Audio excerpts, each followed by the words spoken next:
Hello, and welcome to Simply Spooky. Hello, everybody. Today we have the fantastic, the gorgeous, the talented, Thanks. and very knowledgeable Luke Tabram with us. We do. Hi, Luke. How are you doing, buddy? Hello. Yeah, very well, thank you. Yourself? Very good, thank you. Thanks very much for agreeing to join us tonight. It's much appreciated and long awaited. So thank you very much. Yeah. I think we've already got 8 people in. My word, they're an excitable bunch in our crowd tonight. So remember, guys, it's the same rules. Any questions, just put them down in the chat and we'll get round to them as and when we see them. I'll try and slide them in as they come in. Try and slide them in. Slide them in. So Luke, got a postcard. Yeah. Luke, you are not just a paranormal investigator. I would say urbex, historian, musician. You've got a lot of string to your bows. Is there anything you can't do, Luke? Oh, quite a lot. Yeah, I'm no good with drawing or art or quite a lot of other things. But yeah, no, I do a fair few bits. Jack of all trades, master of none, I think it comes down to. No. Your group's called Shadow Paranormal, isn't it? It is indeed, yeah. We formed about 10 years ago, over 10 years ago now. Wow. And it's been the same, just the three of us since then. What, the same? You've had the same team in all those years? Yeah, we've had the odd person. Right? You must have the right mix, because every team I know just seems to fall apart and rejuvenates under a different name or regenerates with different team members. So I'll let you know a little secret. It's the right refreshments on the tea breaks. Oh, is that what it is? It's not money then. It's not money. No. Hey, I want to join his team, Dan. Sounds good, doesn't it? You've been made redundant. That is something to be proud. I'm telling you, that is something to be proud of, because I don't think I know a team that's got members. The teams I know tend to be like, what's his name? Trigger's Broom.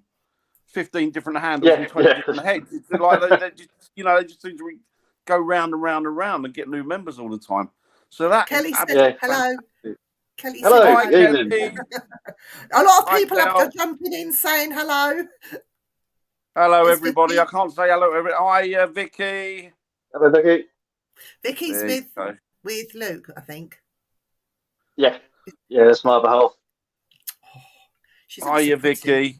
Oh, there's a question there from Christine Marley, Viv. Get this one out of the way first. Oh. Are you a vocalist, Luke, or do you play guitar? Yeah, a bit of both, yeah. I'm not in a band or anything, but I do open mics. I've played a couple of gigs with like other musicians. Like I did one in the summer with my brother. Hello, Cal. I do dabble a bits and pieces. I occasionally write my own bit here and there, but yeah, nothing too professional. It's just sort of something I enjoy doing, really. Do you know what? You sound like a complete Renaissance man. Yeah. You sound like you do everything. You make me feel inept, to be honest. Here's the thing, have you ever tested your music in haunted locations, like taken a guitar and just played to the spirits, and have they ever reacted to it? Well, not quite. Have you ever been to the Ancient Ram Inn? Yeah. Yes.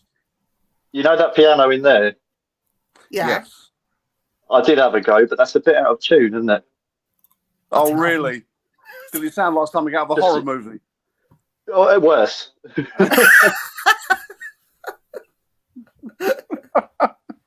But did it have an effect of what happens in the evening? Yeah, it was weird. We thought it made the atmosphere change. Whether that was just because we'd just played some bum notes, and it had, it certainly felt a bit spookier after that. We've certainly played. I've not played anything live in places, but we've certainly played music from like period pieces of music in different places.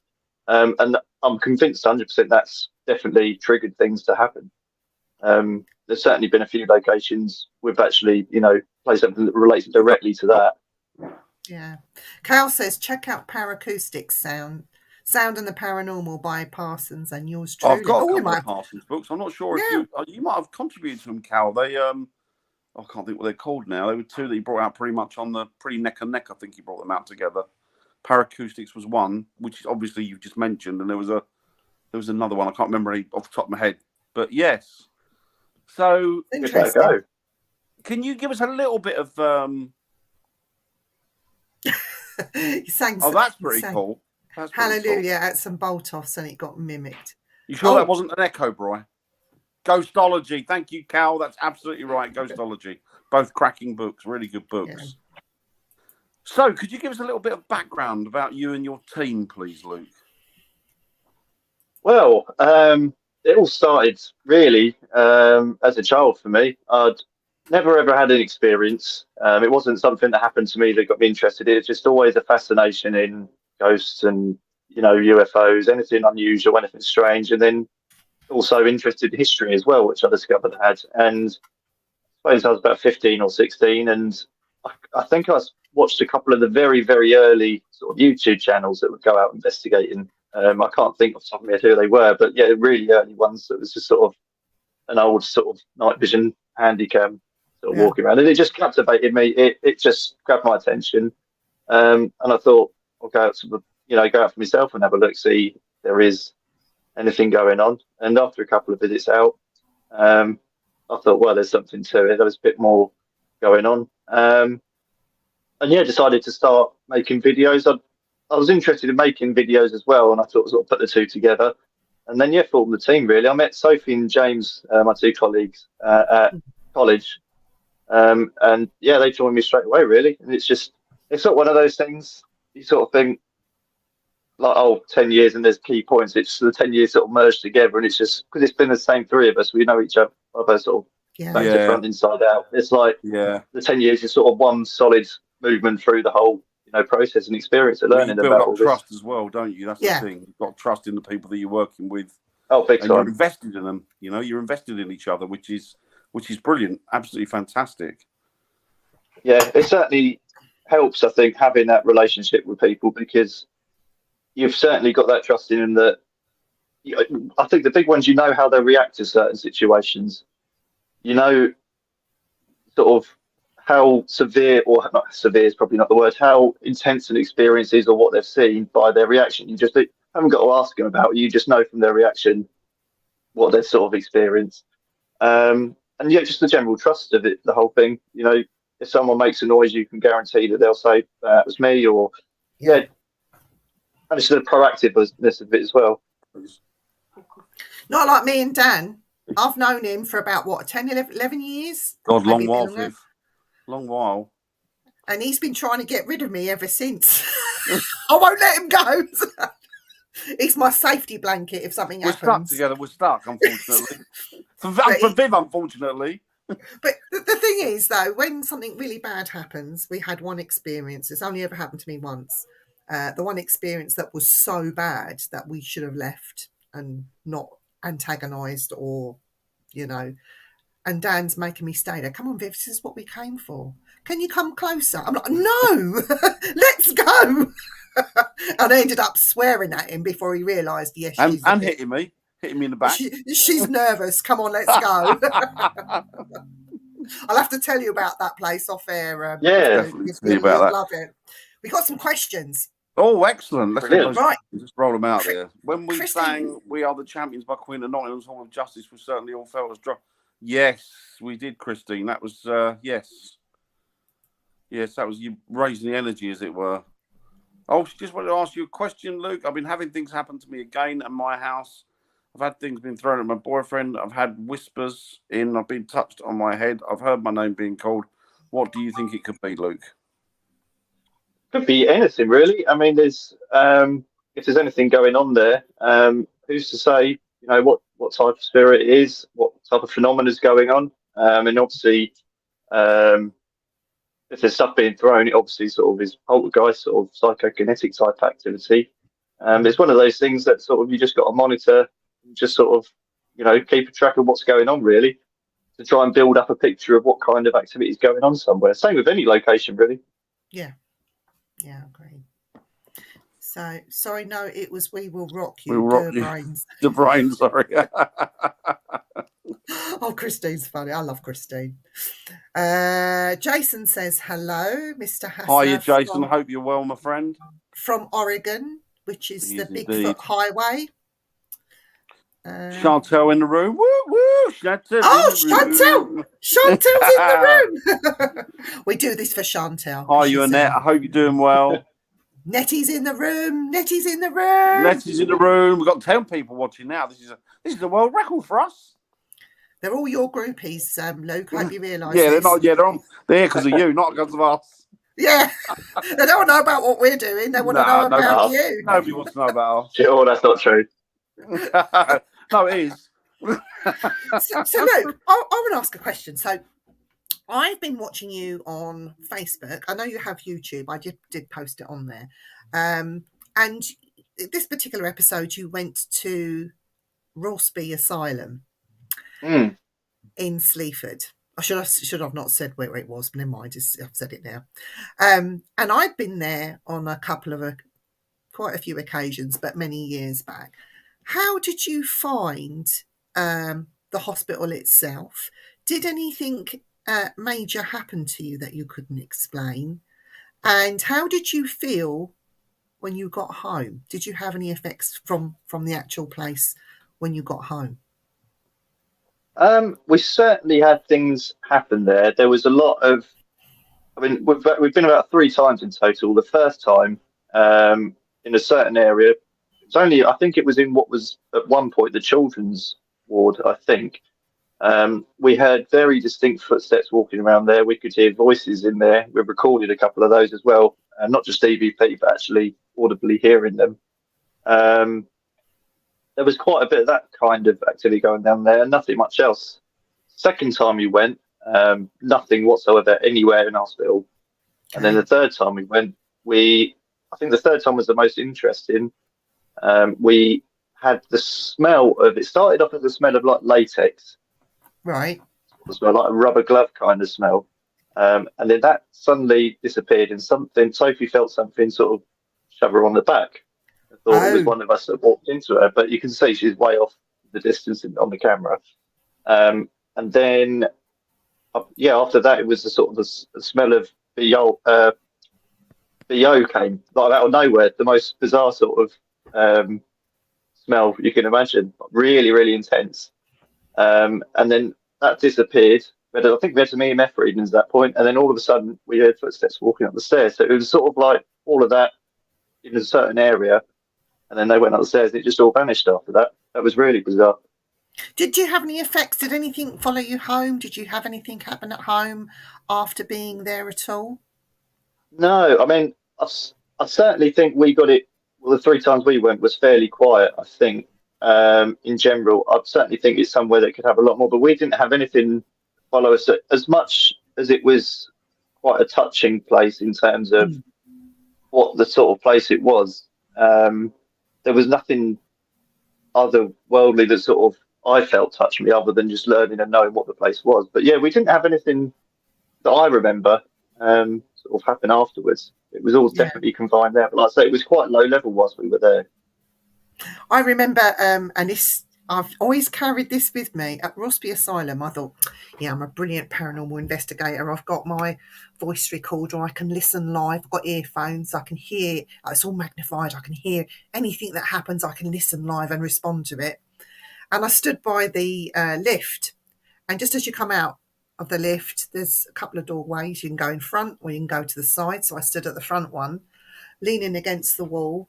My team were doing what they were doing there by the lifts, and I had my voice recorder just round the corner, sort of in the corridor, and I'm listening, and I'm sort of keeping an eye on them, and I'm listening, and I can hear footsteps like heels walking on like a hard floor, clip clop, clip clop, clip clop, clip clop. I went, I can hear footsteps, and they all stopped and looked at me. I went, really, where they're coming from? I said, back there. I said, it's down the end of the hallway. And then they were talking. I lost concentration for a minute. And then when I came back to listening, the footsteps were right on top of me, which scared me. I shook myself. got myself together, ran down the stairs and ran outside. And of course, when I ran, they ran. And they went, "Why did you run?" I said, "Because those footsteps got too close." And they went, "Vivian, you're not a very good paranormal investigator, are you?" And no, I said, "I didn't know what was coming round the corner, so I was gone." To this We've all done day, it. I don't know if that was paranormal or whether it was somebody else, that because you've got people walking around that place. It was You huge spooked when yourself. I did. Well, it's interesting because, like you say, you said you had footsteps there. We certainly had footsteps there. And I don't know if you know Jamie from Paranormal Torch. He had the same thing as well on his visit. It seems to be a running thing now. It could be because it's an old building and that's just a characteristic sound of it. But then you also think of how many other buildings of a similar age, similar state of disrepair that don't have that kind of thing. And I think the amount of people that have been there that have got, enough of a background to know what the sound of dripping or creaking is, it definitely does seem to be a characteristic of that place. And it's not every time, because I say. No, I did take lots of photographs, and back then I had just this ordinary digital camera, nothing fancy about it. Turn the flash off, and I'm taking pictures in the dark, and people were laughing at me. They're saying, "You need an infrared, or you need to do this." I said, "No." I said, "I lighten them up on the computer when I get home." And it was just one small room, and there were two of us in it, tiny little room. In there, the two of us, two girls, shut the door. Well, there was no door. Just in there on our own, taking pictures in the dark. Got home, and again, "Oh, you don't know what you're doing." I said, "Oh, well, we'll see." Got home, lightened the pictures, and I'm not kidding you, I had the shock of my life. And because of that, I've never gone back. There was us two girls, and the others were in a different block from us. We had walkie-talkie, so we had contact with each other, but there was just the two of us. Lighten the picture, and there is a man's face like this, looking like at the lens of the camera with jowls, glasses on, so clear, like he was up in my face when I took that picture. It scared me enough not to go back again. Because something like that, no. Definitely something going on there. It's just a shame. It's in the state it is in, because I think there could be so much more done there if it wasn't sort of the worry about what floorboards are going to go through, and all just a pigeon mess everywhere is the other thing. Yes, I remember that. Yeah, that's not very healthy, is it? It's a great place, Dan. I mean, you've missed out there. It's a lovely place to go visit. I wouldn't want to stay there. I wouldn't want to sleep there. I think it's got security there that look after it now. So is it Victorian, or is it one of the old asylums? Or? It was 1897 it was built. So I think for the first sort of 10, 15 years, I think it was an overspill from the Lincoln Asylum. So it wasn't necessarily sort of horrible conditions as some of them were, but it certainly still had that mentality of the Victorian era of mental health. Yeah, but I think during the 20s... Isn't it a mirror image copy of Several's Asylum in Essex? It was built as like a mirror image. If you put them together, they would make the whole picture up. But apparently I heard that it was a copy of Several's Asylum built at roughly the same time. Yeah, I wish I knew, because I never got the chance to go there. But it wouldn't surprise me. A lot of them were back then. They were they take plans, and it was not quite a copy and paste. But yeah, definitely. Yeah.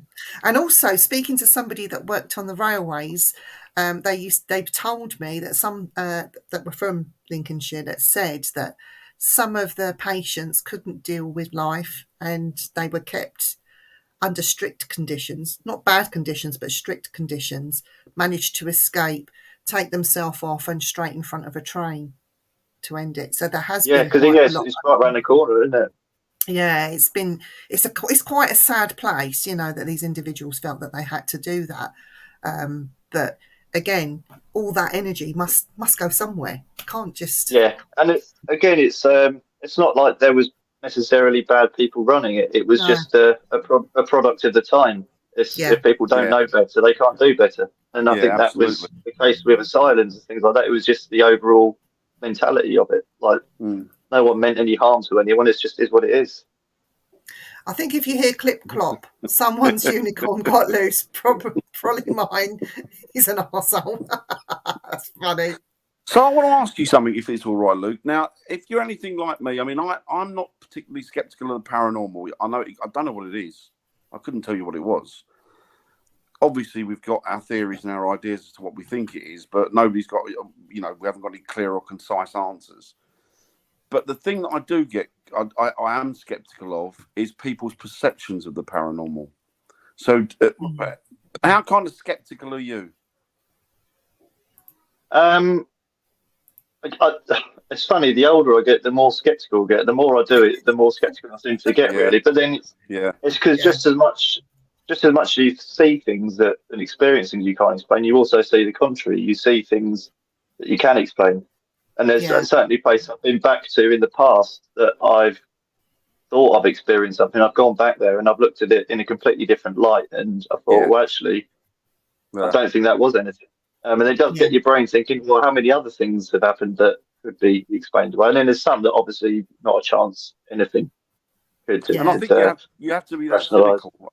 Otherwise, you're not doing yourself or you're not doing the field of justice. I don't think really, unless you are that kind of that have that sort of element of cynicism in you.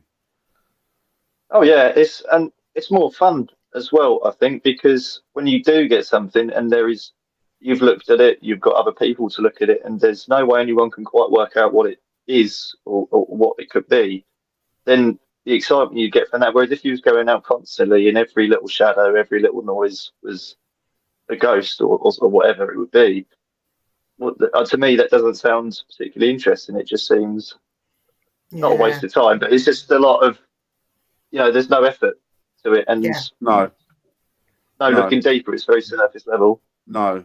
I find that when we go on investigations now, and you've got people that are either new to it, or they've been doing it a long while, but they're still very much on the side of the fence where everything's paranormal, I get very irate with it. And I get to the point where I kind of lose my way a bit, Yeah, it is difficult. But the biggest problem now is, of course, is getting a lot of activity and stuff equals views and popularity on things. And I think people fall into the trap of wanting that more than actually wanting to learn about the subject.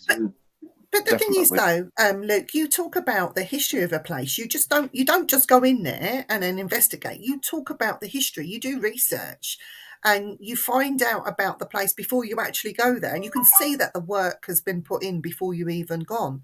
A lot of teams don't do that anymore. They don't. They want the thrill. They don't want to actually put in the work, which is what I find endearing of you and your team, to be quite honest. Again, it is a lot of work, but again, that's the video side of it. That's not so much. I mean, obviously relates to the paranormal, but it's like what Dan said earlier about I can't remember your exact words, but it was something along the lines of you get annoyed about people's perceptions of the paranormal. I think it was something along those lines. And again, my perception is that it is some way history related. There is some kind of connection. Might be completely wrong, but obviously that's the angle we come in at, and that's obviously how we present what we do. But could be completely wrong. No, I like that. I don't think it's crucial. I mean, if that's not your belief, that's not what you think it is. If you think it's aliens or whatever, then obviously you're not going to have that angle on it. Yeah. There's a question here, Dan. Oh, from Briar? Have you experienced mimics, like as part of other team members that are nowhere near? I'm trying to think. I wouldn't have said a mimic as such. I've certainly thought people were in other places than where they were. I don't think that's necessarily a mimic. I think that's just you've seen someone go into a room, or you've heard someone, clattering around in a room, and you just assume they're in there, and no one's there. I wouldn't have certainly not someone's voice being mimicked to the point that I thought that's definitely that person. But I certainly know people that have. I've certainly heard stories about it. So it is an interesting one. Yeah. Oh, Cal's just put something up. He said, as in apparitions of the living. Oh, and as in apparitions of the living. So something's mimicked somebody that's living. Yeah, I mean, again, it's that whole thing with there is that whole category of apparitions of living ghosts, isn't there? Yeah, Or like the pre, I can't remember the name, like crisis apparitions. People are in Crisis. danger. Yeah, yeah. There's a lot during the Second World War where people would see their husbands or sons appear to them, just as they'd been shot down over the continent and whatnot. So it's certainly something that has been documented. You've yeah, also got doppelgangers as well, haven't you? Yeah, yes. You know, It's information I published. Phantasms of the so the Living. living. Yeah, yeah, definitely. 1886. Oh, there you go. Excellent. it does make complete sense because if you think that the ghosts or hauntings are imprints or residue left from people, then there's no reason that a residue can't be left from someone that is still around in the flesh. Like, Well, that yeah, makes yeah, complete sense. yeah, Yeah. absolutely. If memories get I- like place memories get absorbed into an environment, then So they I've could got a be question. and you. I've got a question. I know what Dan's thoughts are on this, so it'll be interesting to get your thoughts. So the craze now with paranormal teams and people going on events is I've been scratched by a demon, the 3 scratch marks. So, what are your thoughts? Can it really happen? I'm not going to give you my views. I want to hear yours. Can it really happen? Yeah. Or are we doing it to ourselves? Over to you, Luke. Yes, to all. I think it certainly could happen. Do I think when it happens it is, something that's been I think a lot of the time. I mean, if you scratch yourself with your fingernails, the most of the pressure's on the first three. Yeah. That's and putting any kind of meaning behind the number three really doesn't have a lot of No. weight to it either. And I've seen pictures of it. I know exactly sort of the craze you're on about because I've seen pictures and I think, well, actually, if you look closely, you can see a fourth one there as well. Or Yeah. I'm not sure that is a third one. I think that's a birthmark. It's so Yeah. We've seen someone Yeah. with they've been filmed and a spider dropped down and went in just to the nape of his neck. I was there when it happened.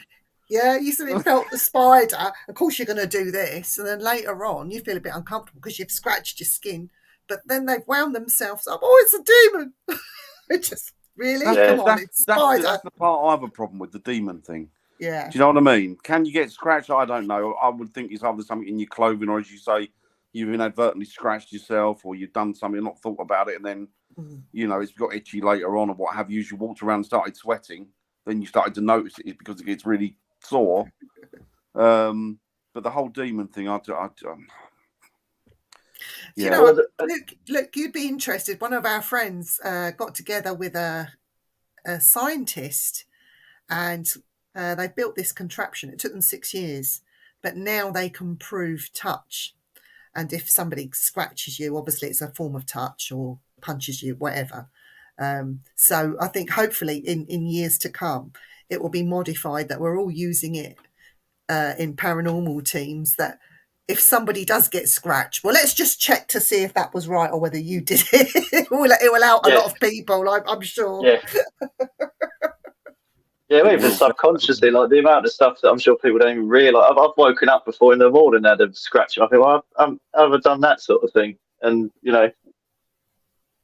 At least you're not waking up in the morning with the broken rib, where you're giving yourself a broken rib from tossing and turning all night. A friend of mine did that. He ended up in A&E in the morning. He goes, my chest hurts really badly. I've got a broken rib. He said, I was fine when I went to bed. I said, oh, it was the ghost that done it. It was the ghost. Well, the way I see it with demons is if they're not very good at their job, really, because I mean, if there are as many out there as people seem to encounter, I mean, I'd like to say the world's not in a poor state, but Yeah. but it's they can't be doing too good of a job of being bad, can they?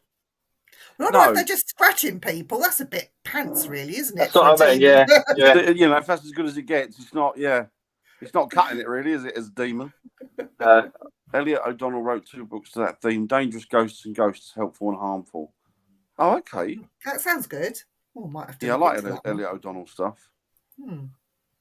My book collection is going to be massive after this. Demons I only know. not as often as Mr. Baggins last time. Yeah, quite right. Yeah, they are. The film The Entity with sexual abuse attacks was based on research carried out by Barry Taff, and colleagues originally published in Theatre, and discussed in his book Aliens Above and Ghosts Below. Oh, that's a book I'm going to get my hands on then. You're going to have to go back and re-watch this and write them all down, Dan. I know. That's I've been Christine pushing bit, Terry. Pushing you around, beating you up. But surely if you're a nasty piece of work in your life on earth, it goes without saying you're going to be a nasty, spiteful spirit. No, I don't think necessarily. Not necessarily. It depends how you define nasty. It's like I think you could walk into a room full of 100 people. There's going to be people in there that you're certainly not going to get on with that probably are pieces of work. But it doesn't mean they're going to come out and start scratching you, does it? No. But I certainly agree to the extent of that, if there is any kind of personality that is imprinted or carries over, then the personality will remain the same. But yeah, I don't think it means necessarily that people would just sporadically attack other people, because that's not what happens really the vast majority of the time in the world, is it? Token, I can't believe that that's all demons have got. You know, these energies that come from, hell or what have you, wherever it comes from, beyond the veil of death or whatever, or beyond the dark veil, come forward, and all they can do is scratch you and push a pint of milk over. It's just not cutting it, is it? Really? You've seen one with a pint. That was only half pint, the one I saw. But have you ever been pushed or anything happened to you that you can't explain?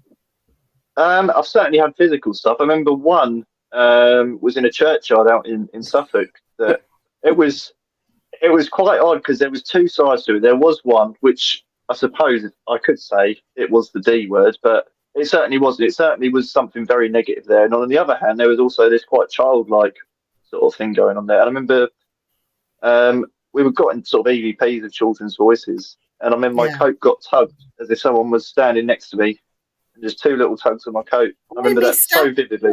Yeah, it was. It was just like that. Yeah. That was quite strange. There's been a couple of other times there's been sort of so I remember once at RAF Rivenhall, I thought I'd walked into someone. Really? I was walking forward, and then just brushed shoulders with someone to the point I actually knocked back, and I thought I'd either. My first thought was I walked into someone, then I thought, I must have walked into something. Turn me light, and I'm standing in the middle of a hut, like there's nothing anywhere, no cables hanging down, nothing. Brilliant. Have you ever had? Now I ask this question because it happens to Dan all the time. Spirits seem to want to touch his bottom, and he actually physically feels the fingers and the hands. It's weird. Yeah. Have you ever had like something personal like that happen to you in all your years of doing this? No. Or it's one spirit that follows me everywhere. Got a fan. It's funny because he jumps up. He says, "Something's just touched my butt." I said, "Well, sit back down and see if they do it again." That's what I say to him. Yeah, absolutely weird. I can't say I have, to be honest. It's not unheard of. But yeah, I've certainly not had it. It's one of those ones that nobody in your team, they've not had that. No, I don't think so. It's not one of those things that would be like, I would quite like to experience that, but on the other hand, maybe not. It depends on who's doing it, though. Doing it. Let's be honest. Yeah, could be a what I call a ghost girlfriend, because I mean, like, I can imagine if your wife was with you, Dan, and you kept saying that you keep feeling somebody touching your bottom, you might think, well, why are they touching your bottom and nobody else's? That's a bit odd, isn't it? Like, have you got something that follows you around that just wants to let you know by? All I can say is they're not a very discerning ghost, because my wife wouldn't even touch my ass. Oh, that's funny. We got some things in the chat again. Shall I put them up? Yeah, let's have a look at those. Well, how far did we get? Oh yes, we're up to Cal now here. Okay, Cal, you pull more pranks, wouldn't you? Surely give people a wedge shoelaces together. You would wouldn't it be great? If wouldn't you were it be a great ghost, if you could do that? Oh dear. I have a theory on scratches. Hold your hands up, fingers together. You'll have 3 fingers that stand out. That's what you were saying, Luke. So is the spirit trying to touch you and not realise what they're doing? Don't know. Being pushed and scratched doesn't mean a demon. It could be a dog, a child saying hello, friendly, just a sort of scratch on the back. So it might, so many things are just life continuing on the other side. I agree. William makes a good point. Yeah. I believe it's unwritten law that you have to enter a contract with a demon for them to have any power. And what if you are the demon? I am demon, Vivian. Thank you. Annette has come up with something very funny. A bum feeler ghost, Dan. So that's one for you to look forward to, Luke. Yeah. Well, I told you, didn't I? The story was I was with a friend of mine who's he's gay guy, and we did this investigation, and we did this. It was a fault, and he said there's a gay ghost in here, and I said, oh, okay. And he said he didn't expand on it. He says the soldier was gay, and then he said, all of a sudden I got a pinch on the bum, and I said I've been pinched on the arse, and he went, oh, you lucky bastard. You wouldn't be upset if a ghost did that, would you? You know, if they... but then if they did something else, you'd get upset or oh. Yeah, it's nothing. It was nothing. It's just a friendly thing, isn't it? It is. One of those odd things. Have a laugh, wouldn't you? They're having a laugh, aren't they? Why not? So we hope that Luke gets his bum touched soon by a ghost, so he can experience that. Because I'll lend you my ghost if you want, then you'll know exactly. You'll be the first to know. I'm thinking. My colleague Steve. I was at Steve Parsons. Steve was somewhere once where people kept reporting a hand on their bottoms. Little did the attending medium know he had a thermal image camera with him, and the medium's hand had left a heap. Oh dear. It is oh dear indeed. Oh dear. When you get your hair stand, is your sixth sense kicking in knowing something is wrong.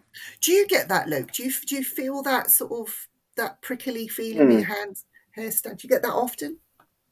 Yeah, there's sort of 2 sides to it. There's the one side you get it where it's sort of a wave of something. Same as if you listen to, I don't know, a song or bit of music or something that makes your hair stand up. But there's that kind of feeling, which I suppose is more of an emotional side to it. And then there's the other version, which is sort of like there's a static charge in the air almost, which sort of does it. So there's the 2 different versions of it. But I certainly think it's a biological reaction to a change in the environment. And it's one of those things which we're still all trying to work out what variable in the environment creates our bodies to react like that. Is it a change in pressure? Is it a change in? It could be anything. And it's still trying to take all these measurements from arena place and see what it is that changes to make our bodies react that way. Same with cold spots and things like that. I think it's all related. Be honest. Do you think that the females in your team feel and sense more than the males, or is it the males that are feeling and sensing more than the females, or do you think it's 50-50? I think it's 50-50. I think it varies place to place. There's certainly been places where one of us will have more of an attachment to, sort of feel like, there's something a bit more personal here to me. But I don't think it varies male to female. I certainly think there's been a few places you would expect that kind of thing. Like with Sophie, there's been some of the forts we've been to, which were predominantly male there.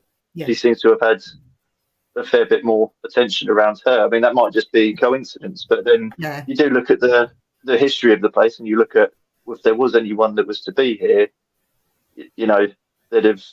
that young men in the fort, presumably, single men as well. It's like, you would expect that kind of thing. Mm. Yeah. I don't think it. I think it just varies place to place and person to person. So, Cal's talking about willies now. Yeah, put the willies up you. I've been propositioned by ghosts, but not ghosts like Dan. Oh, you ought to come out with me sometime. Oh my God! Great night. Honestly, we should take Luke to that place where you got touched up. Let's see if they touch Luke up. I'm going to be on the news, aren't I now? That loony woman wants a baby with a ghost. What place in the world would you love to investigate, Luke? Oh, there's so many. I mean, the one I did always wanted to go to was Poveglia Island in Italy. Again, it's a difficult one because there's not really been too many investigations done there. So it's sort of like how much of it's based on folklore and stories, Yeah. how much is based on things actually occurring there. There's all sorts. The list is endless. I would like to go to sort of. I mean, I haven't got anywhere specific, but certainly places with completely different culture and completely different belief system, like African nations and stuff like that, where it's not so much the classic ghost story as such, but it's more related to the land and spirits and that sort of thing. That's I think would be very interesting because it'd be a completely different angle. It'd be nice to see any parallels with how it matches up with sort of how we look at it. Yeah. That's a bit like me and my Easter Island place, to see the Easter Island heads. That's where you'd like to go, isn't it? Yeah, it's something completely different. And it's not even really paranormal per se.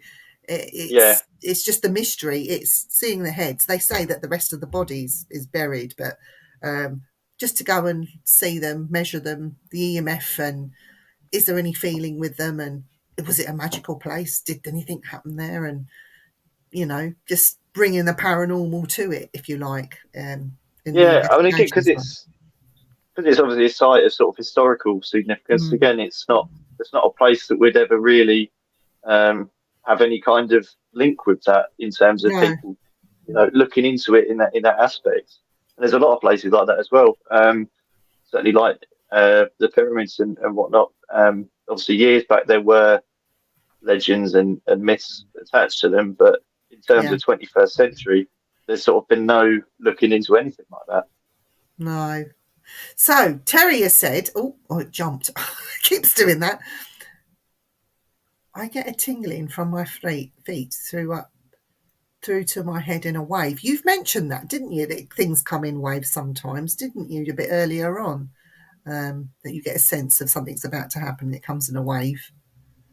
Or they call it their spidey senses. Bry thinks he's Spider-Man now. Check him out in his tights. Sorry, I couldn't help that. Spooky senses. I don't mean it, Bry. Yeah, I agree with this. Yeah, yeah. I did look into infrasound for a while, but like the technology to measure it accurately, or with any kind of detail, it's quite specialised equipment. It's not sort of consumer market sort of thing you can get available. No. Is it something you can get? Like the council use something, don't they, to measure sound waves and the noise levels and things? Well, they'll measure decibels usually, so that'll be in terms of volume. Yeah. Obviously, if there's a loud music on or something, that's generally what they'll measure. I think I know there are certain organisations that do use things for infrasound, but quite often or not, I think that comes into the medical field quite a bit as well. Right. But yeah, certainly infrasound is known to affect the body in a strange way because it does actually make your eyeballs vibrate, so you will. The military use hallucinate. It, don't they? Yeah.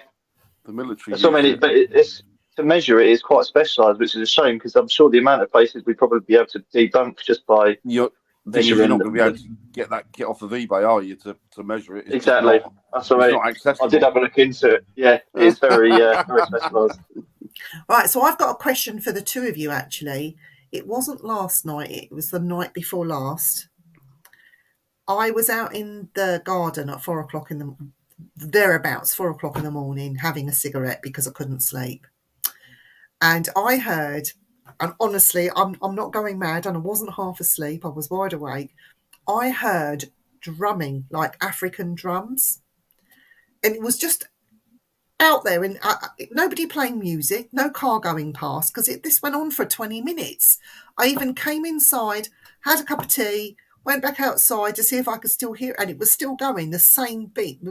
So it wasn't anyone playing music at that time. My neighbours are miles, well, not they're not on top of me, put it that way. So I'm wondering, have you heard anything weird where you live, Luke, and where you live, Dan? Because not only have I heard that, I've heard trumpets before, some really weird trumpeting sounds that seem to come from the sky. I've heard those, And I yeah. know it wasn't aircraft, it wasn't airbag, you know, because sometimes they fly around our area quite a bit. And these are just sounds that I can't explain. And it sounded like African drumming. I wonder if you've heard anything similar to that, Luke, in your time of... Not drumming. I've had the sort of trumpet or horn sound. I've had that. That wasn't whilst I was at home. That was actually out at Cold Christmas Church. We had the sound of a horn there, and it was. Right. I mean, there's an industrial estate not 100 miles away. You know, it's fairly close. But I remember the second time we went, I actually walked up to the top of the hill just to see if there was any sounds carrying over from the industrial estate, like grinding sounds or anything like that might travel differently and come across a sound like that. But no, that was definitely something. It sounded just like a horn or a trumpet of some sort. Wow. What about you, Dan? I've heard the trumpet sounds. Once I did an investigation.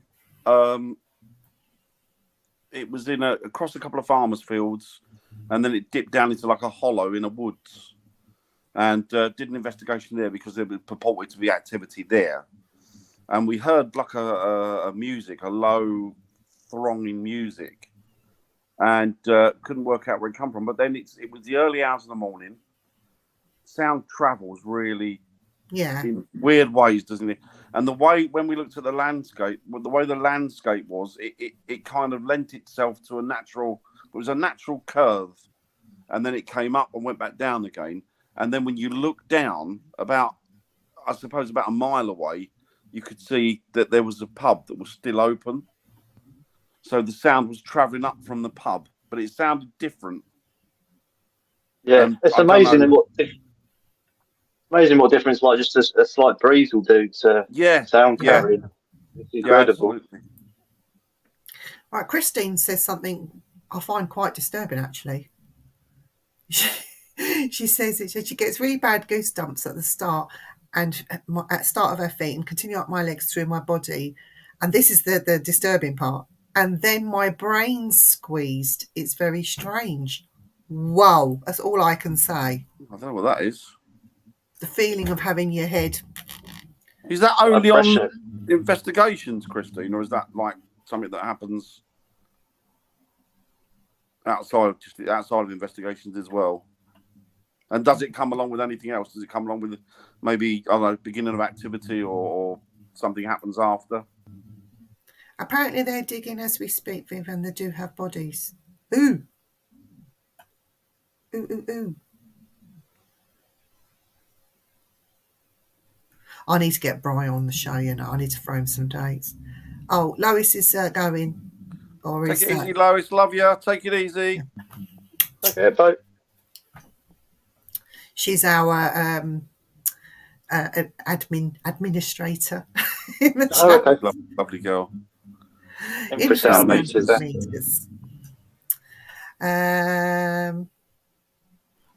Okay, I think this is a question.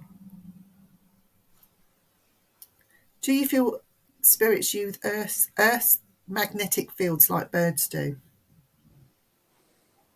I certainly think there's tied. I mean, it's like there's some kind of interference with magnetic fields.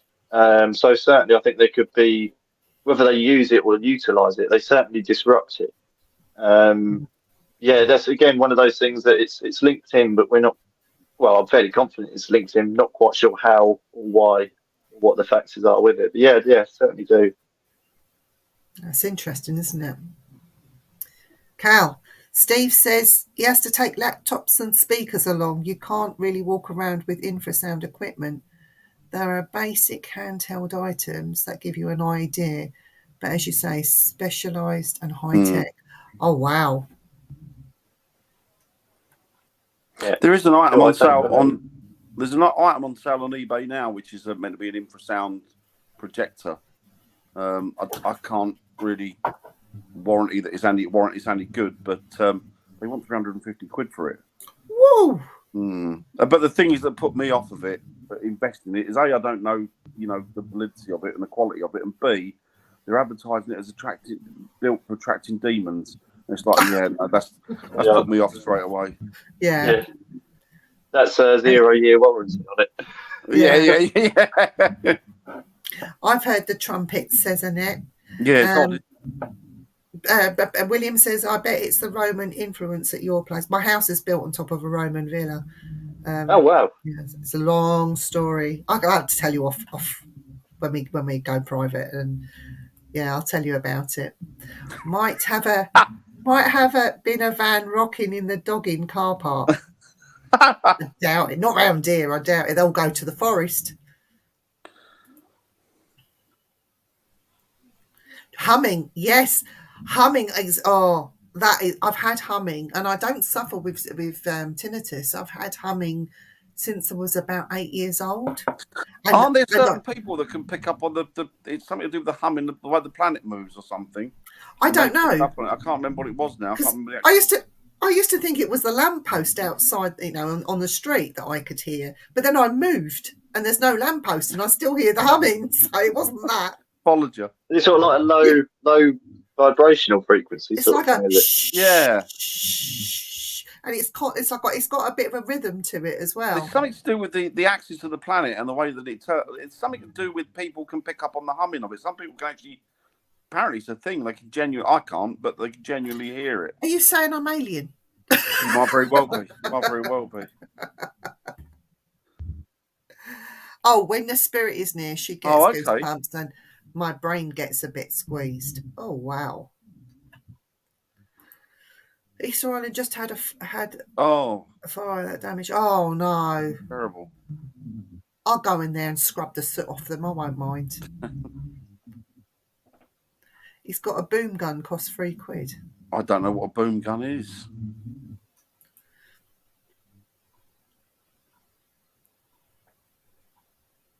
There we are, Steve.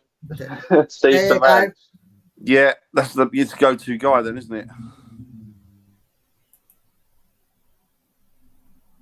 Do you think a ley line could affect a haunting, or does it cause the haunting? Do you think, Luke? It's tricky. I've been trying to. So difficult to track down a definitive sort of map of them all, really, because I'd love to be able to plot, and see because even sort of sites that aren't too well known for hauntings, but seem to have things going on, I'd like to plot them on maps as well. But it's difficult to find any kind of sort of the definitive guide to ley lines. But I think obviously a lot of research, isn't it? That's years and years of research. Yeah. It's like the ley lines is obviously a lot of religious sites run through, but it's like what came first? Was it the they were built on the ley lines, or people seen where the religious sites are built and drawn the ley lines after? But I mean, there's certainly things are drawn in patterns, but it's sort of what came first. Yeah, that's really interesting. There's a lot of theories out there, isn't there, with ley lines as well? Yeah, and it's just all theory. Exactly. If you're investigating underground and there's heavy traffic above courses, strange sensation and infrasound, it would. Just for anyone who hasn't seen it, probably one of my favourite documentaries ever. It's called Ghosts of the London Underground. I think it was probably about 20 years old now. Brilliant it's a brilliant documentary. There was a bit in there where someone was down actually in the underground detecting infrasound. He said there's a huge amount down on the underground for all the vibrations, all the electricity running through there. The traffic over high voltage.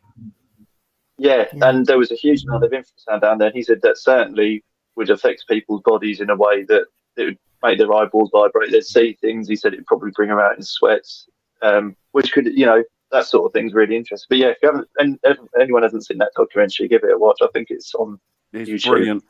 I think that the thing about infrasound with me is people always turn around and say, well, what it does is it can make you hallucinate and that. But my idea is, but is it? Or is it actually opening up your eyes to a perception of something that is there? And you can't see it with the naked eye, but it's opening that, it's sort of lifting that veil a little bit, Yeah, it's certainly interesting. I mean, there's certainly the links there. It's just one of those things at the moment isn't sort of too consumer friendly to be able to get in and monitor. But Exactly. there's definitely links there. Exactly. So I've noticed your rings, which has led me to this question. Do you wear crystals, or do you take crystals or use crystals when you go out investigating, or do you wear a crystal on any of your rings? Is that something that No, you have used or believe in, or? it's not something I do really. It's just not something I've ever put a huge amount of thought into, to be honest. And I certainly know people that do, and people that will swear by their crystals. But it's just not. Yeah, it's just never been anything I've really picked up.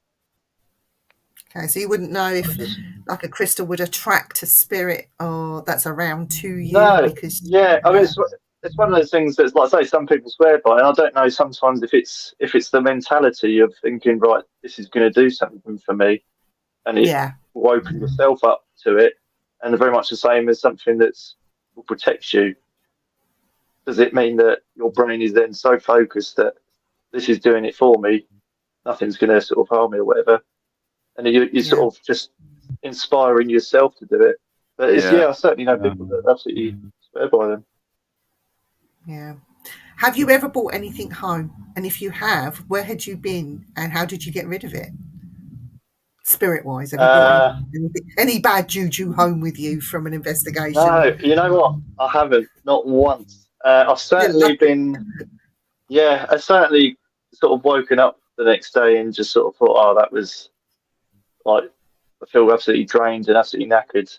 But then I never know how much of that's to put down with like just being up for so long Yeah, and doing all the investigating, all the work beforehand, and then driving home, and how much of that sort of Yeah. being drained while at the site. But yeah, I've never had anything happen. So it's like once I leave the place, other than thinking about it, mulling it over in my head, it's once I leave the place, that's it.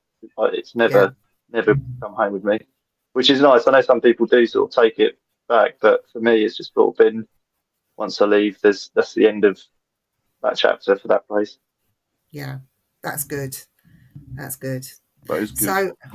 So we got some things here. Oh, let's see if we can catch up with these. Oh yes, music isn't that uncommon at my house, and laughter and voices chatting. Party house. There's a spirit he can hear playing music in his house, which is interesting. I have been to the house and testify. I can testify to activity in his house. Annette says she hears the humming and gets a weird ear popping sensation. That's certainly been something we've experienced before, almost like a pressure change Oh, is in the it? atmosphere.